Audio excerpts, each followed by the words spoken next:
Any PlayStation owner knows that the Uncharted series was one of the reasons to buy a PlayStation 3.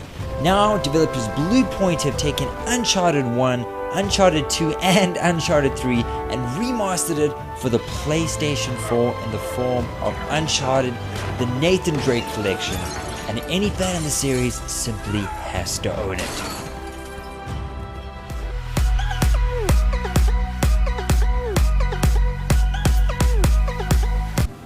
Now, because we're talking about remastered versions of all three games, I'm going to focus a lot on the visuals, starting with the fact that all three games now run at a resolution of 1080p, as well as a frame rate of 60 frames a second.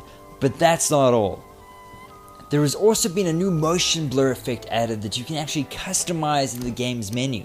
You can set the motion blur to focus on just the object or the camera and the object, and it makes a massive difference in giving those older games kind of a next-gen sort of feel.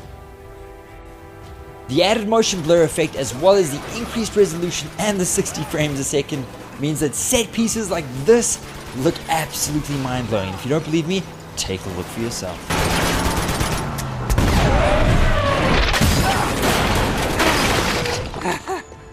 Shit. Visual improvements to all three games include better lighting, better shadows, materials, better shaders and visual effects, as well as better models and textures. All of that has been improved, and things like ambient occlusion that wasn't obviously possible on the last gen systems has been added to make Uncharted 1, 2 and 3 as close to a next gen experience as Bluepoint could possibly achieve. Uncharted 1, obviously the oldest game in the series, is the one that I was worried about the most because I thought that I might not be able to get into it after all these years. The aiming and cover mechanics still feel a little bit clunky, but Bluepoint have tweaked the aiming substantially compared to the original PS3 versions. So it doesn't feel as bad as it used to feel. Occasionally you do kind of like fall off cover and it doesn't quite work, but it certainly is improved over the original version.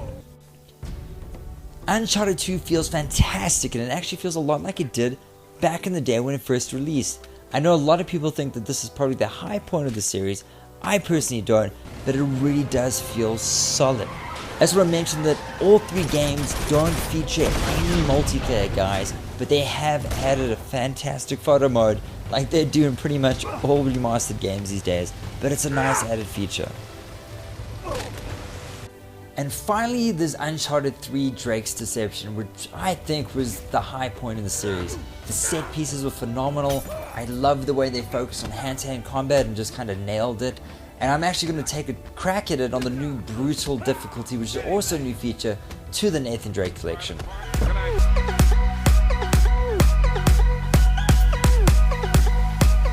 So there you have it, guys. The Nathan Drake collection is a must-own for fans, and a must-own if you've never had the chance to play these exceptional games.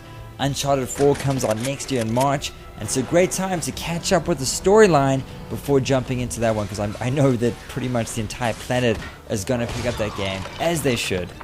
But anyway, guys, that's my video review of the Uncharted Nathan Drake collection. I hope you enjoyed it. And if you did, you know what to do.